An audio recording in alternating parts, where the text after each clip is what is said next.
Yeah, but the difference is because Joe Biden governs, so he has to work with the consent of Congress. And so was Kamala Harris. She can't unilaterally raise the corporate tax rate because of some ideological commitment. But Donald Trump can unilaterally do tariffs if he uses these, emergencies as justifications for doing so. That's the difference. But we'll see. But that's a little bit disingenuous. Well, we're seeing. It's already happened. We'll see. Right? Destiny, the woke streamer, brought on this MAGA guy. His name is Matt Dearden, and he absolutely destroyed Destiny's entire worldview and exposed him for many hypocrisies that Destiny has. Let's get into this clip here where Destiny gets destroyed on his own show by a conservative. He's not full MAGA, but he's definitely a lot more MAGA, obviously, than Destiny is. Anyway, let's get into this clip here where Destiny gets destroyed on his own show here by this base conservative. For even though he came into a good economy, I agree. But if you agree, then how can you say there's a good reason? Like, shouldn't that have been the time if we were going to see fiscal responsibility? Shouldn't it have been Trump coming into government under Obama or after Obama? Shouldn't that have been the time? Yeah, but I don't think Trump is necessarily like a fiscally responsible president. I'm just saying from a policy perspective, doing things like lowering the corporate tax rate, giving the child tax credit, those types, or doubling the child tax credit in many situations, lowering the tax brackets across the board, which is what the Tax Cuts and Jobs Act did. I agree with those policies more so than I do with what Kamala was advocating for, which I don't think was helpful. I mean, you increased the corporate tax rate from 21 to 35%. Overnight, which I don't know if she would have the support in Congress to do it. Who knows if she would have taken office. I think that's disastrous for the economy. I do. Worse than 25% tariffs? No, I'm not saying, but he didn't. So he did say he was going to. Well, to be fair, he didn't say 25%. Yeah, he said 1,000% later. tariffs. No, he said this while he was running. We all watched him do that Bloomberg debate. He said tariffs were his favorite word. He said this over and over and over again. Yeah, but then it takes, and this is on probably anyone who voted for Trump. You have to decide, okay, is what they are saying during the campaign, is that going to be what is actually enacted? Because we all know that those don't align. I mean, we just talked about with Joe Biden. Yeah, but the difference is because Joe Biden governs, so he has to work with the consent of Congress. And so was Kamala Harris. She can't unilaterally raise the corporate tax rate because of some ideological commitment. But Donald Trump can unilaterally do tariffs if he uses these, emergencies as justifications for doing so. That's the difference. But we'll see. But that's a little bit disingenuous. Well, we're seeing. It's already happened. We'll see. Right? I know, but we'll see if it's constitutional. I mean, how many things are held up right now in the D.C. circuit? How many things have been challenged? What do you mean constitutional? I didn't say it was illegal. I'm just saying that if you have an emergency now, Trump can do these things unilaterally, right? I think it is legal right now. The Congress would have to change the law. They've granted this authority to the president, and now he's exercising it. But I'm just saying that Trump has the ability to come through unilaterally. Like you have two people running for office. One says, if I'm elected, I'm going to find you with a pistol. I'm going to shoot you. And the other guy says, if I'm elected, I'm going to make sure that you're going to get charged with a crime. And you're going to go to court, and I bet they're going to execute you, right? These two things are completely different, right? One person is pointing to a process. The other person is saying they're going to do it on their own. Kamala and Biden are working within the system to pass these, acts or whatever. And Trump is just doing whatever he can unilaterally as president. It's so ridiculous, man. Like that's never been what Trump has said. He's always said, he does make bolder statements than Kamala Harris or Joe Biden make. But let's be real. Joe Biden is a empty vessel of a human. Kamala Harris didn't run on any policy at all. So it's kind of a dumb comparison to even make. But regardless, Donald Trump does make bolder statements. He does make bolder claims where he says, I'm going to do X. I'm going to do Y. Like I remember after he got elected, he released all those videos where he's saying, I'm going to do this. I'm going to do that. And everybody got really hype about it. And it was really good stuff. He never said, I'm going to bypass the process of the United States government and the checks and balances that we have in place inside of the Constitution. And I'm going to do this all myself. He never said that.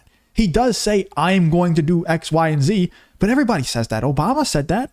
Joe Biden might not have, I'm pretty sure Joe Biden did say it, but if he didn't, it's because the guy his brain doesn't function. And Kamala Harris never said that she was going to do anything herself or through the process that the government has in place. She just wasn't going to do anything at all. Yeah, Donald Trump makes these claims and it does sound like, he's saying I'm going to do it, but it never said he's going to go outside of the due process to do it. It doesn't make any sense, man. I think he's trying to push the envelope a lot on what he can do unilaterally, but you're speaking in too much absolutes here. So it's not like wait, hold on, real quick. No. When you say absolutes, I can justify every single thing I said with 400 examples. What do you mean by that?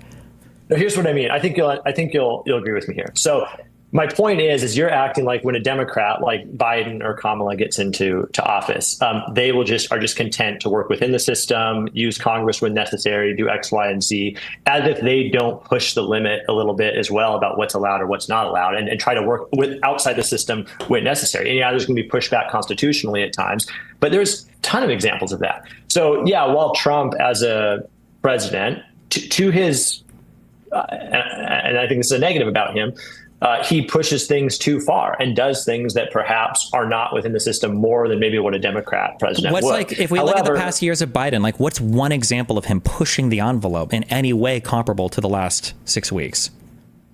Well, so I'm going to go back. I'm trying to think of a good example with Biden. I can't think of one off the top of my head. But if you enjoy content like this, then make sure to leave a like and subscribe to the channel. It really does help me out a ton. Let's get back to the video. I mean, the first thing that comes to mind is like the Affordable Care Act, right? So this is with Obama. So a massive piece of legislation, which I'm not even necessarily opposed to. Okay, hold on, wait. But even if you want to bring this up, wait, because even if you want to bring this up as an example, the ACA at least was passed by Congress. So that's a totally different. Yeah, but it was passed by Congress, pushed by Obama, and they didn't know the constitutionality by which it would even be supported. So my point is like you're pushing something that are we going to try to support it under the Commerce Clause? We're going to try to support it as a tax upon the American people, whatever. We're pushing something through that we don't know whether it's even constitutional or not, and it will get reviewed. Sure, but we don't know. But don't you think there's a huge difference? How is it different between getting a congressional majority to pass an act supported by the president versus just the president unilaterally acting? There's a huge difference. No? Well, no, the president unilaterally acting is allowed under the Constitution. So the Constitution governs when a president can unilaterally act. I'm not saying whether or not he's allowed. Well, we don't know in all these circumstances so far where they're being challenged with TROs. But I'm just saying, you asked me what's the difference. Well, the difference is one man doing a thing to push the envelope as much as he can, in ways that are probably legal, versus a guy pushing the envelope with an act with a huge piece of legislation passed by the whole Congress. I think that's a far different thing, right? I understand where Destiny's coming from on this. Like, he's really good at gaslighting, right? Like, he's not correct about it, but he's really good at gaslighting. And I wish this guy would be a better debater and really just go after him. But the truth is, Donald Trump learned his lesson last time around. And he learned that if he's going through the normal process, because he is so hated and because everybody is so brainwashed and legit has Trump derangement syndrome, even inside of the United States government, he's not going to be able to get anything done unless he does take some things into his own hands, And if he really starts doing things that are that outlandish, he can be impeached. He can be impeached, but he's not doing anything that crazy. He's getting things done in a quicker way, in a less roundabout way, by signing some executive orders and things like that. I mean, dude, Joe Biden pardoned his own criminal son. You don't ever see Destiny saying anything about that. He never complains about that. Donald Trump's not doing anything like that. Nothing anywhere near it. He's only doing things that people voted for him to do. Nobody voted for Joe Biden to pardon his criminal son. Nobody voted for that. Donald Trump is only doing things and signing executive orders on things that people voted for him to do. He's just doing it in a less roundabout way. He's doing it in a way that he can be less, there's less chance of him being undermined like he was last time around by the enemies, by the people who hated Donald Trump, by the Trump derangement syndrome people inside of the government, but also by his own friends and the people who he appointed into his own cabinet, stabbed him in the back and wouldn't let him do certain things that people voted for him to do. People voted him in to get these things done. So that part is really untrue. And I wish this guy would provide some extra pushback, but he's not doing the best job at the moment. Let's see what else he has to say here to Destiny, though. It's different in kind a little bit. I mean, it depends a little on the bit. There's a difference between a whole congressional act passed and the amount of agreement that you need across both sides of the aisle to pass a thing versus just one man unilaterally with the stroke of a pen making huge changes to the international order and the economy. I agree that there's difference in as far as the number of people that need to agree to pass it. But my point is, from a constitutional perspective, there's just as much constitutional gray area of Congress getting involved in something like that, and then some of Trump's executive actions. So, because both are given constitutional authority to do certain things under the Constitution, it just depends on the article that you look at. And so my point is that there's constitutional gray areas all the time, and that's why, in a lot of legislation, they include expedited review provisions where they say this doesn't even have to go to the normal trial court. It goes right up to whatever circuit court for review, because we know it's constitutionally very vague or very gray. Sure, but I mean, at the end of the day, the ACA survived Supreme Court review, so as a tax, which is not what they would. So the only way it survived is as a tax. It survived as a Supreme. So I mean, like that, the Supreme Court is a law. They interpret the Constitution, which is the law of the land. I mean, we can not like it, but I mean, it survived the constitutional review, right? I actually do like it. So I actually don't think the ACA is necessarily a bad thing at all. I think it. In fact, I wouldn't even be. But even if I'm just saying real quick, like the comparison of the ACA, which was however many decades ago, right, a decade and a half ago, comparing the ACA, which was joint, it was legislation passed by Congress, supported by the president, reviewed by the Supreme Court, and okayed. To compare that versus Trump's actions in 6 weeks that have already got multiple temporary restraining orders issued against the government, I just feel like this is like a night and day comparison. It's a huge difference. Yeah, I mean, it depends on how you package it. Yeah, I mean, like I said, you're trying to put me in the box of like defending Trump's executive orders, which I'm not doing. I'm just saying that the absolute statements that you were making as far as Democrat presidents kind of work within the confines of the law and work as governors, those types of things, like they'll push the boundaries in many ways just as much as Republican presidents have done. Sure, I just feel like that hasn't been demonstrated yet. If the ACA was joint legislation by Congress, it's way different than pushing the boundaries of executive power. Like if Biden would have been like pushing Trump, the boundaries of legislative power. Sure, but that requires the legislature. That's a whole ass branch of government working with you, not just one man in the White House, right? Yeah, but I don't think Trump is going to issue an executive order that revolutionizes the healthcare in America. Trump tried to issue an executive order rescinding birthright citizenship.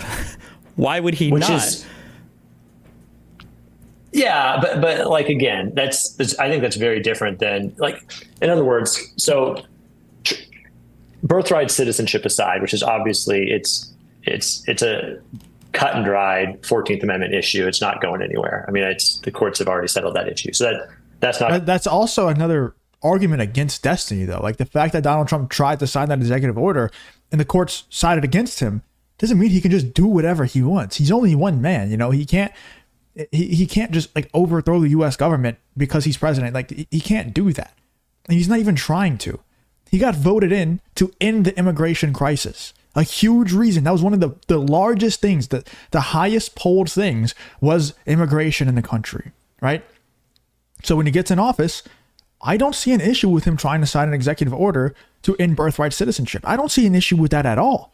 Let me know in the comments if you guys see an issue with that, especially whenever it does get shot down by the courts and he doesn't try to say, oh, the courts are wrong, the courts are corrupt. He's just like, okay.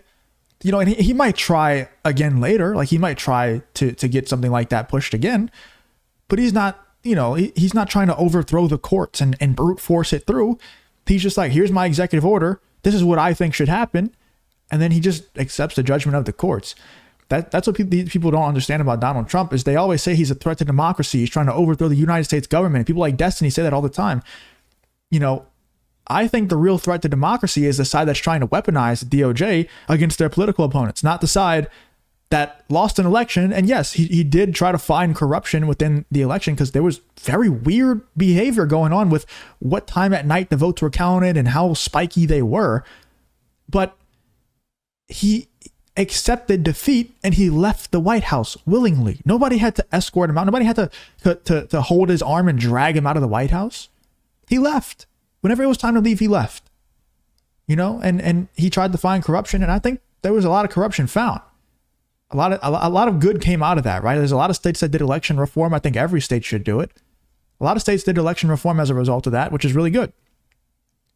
But the real threat to democracy is not the guy that loses an election and leaves willingly. It's the side that's trying to weaponize the DOJ against their political opponents, trying to throw him in jail because they know they're going to lose if he runs for president. That's the side that we need to worry about. Anyway, let me know in the comments, you guys think about this debate here between Destiny and this guy, Matt Dearden. He's not full on MAGA. He doesn't love everything that Donald Trump is doing, but he was there to shut down Destiny for just being a little bit overboard, you know, at least provide some reality checks to him because he's saying that all Democrat presidents are just angels and they just go through all the processes necessary to get things pushed and they never do anything bad. And, you know, Hillary Clinton and all these people, they're just absolute angels. Whereas Donald Trump and the Republicans, they're always just trying to overthrow democracy and sign executive orders for things to make themselves richer. It's just so ridiculous, man. It's honestly bored at this point. Let me know in the comments, you guys thinking about Destiny getting the short on his own show here by this based conservative Matthew Dear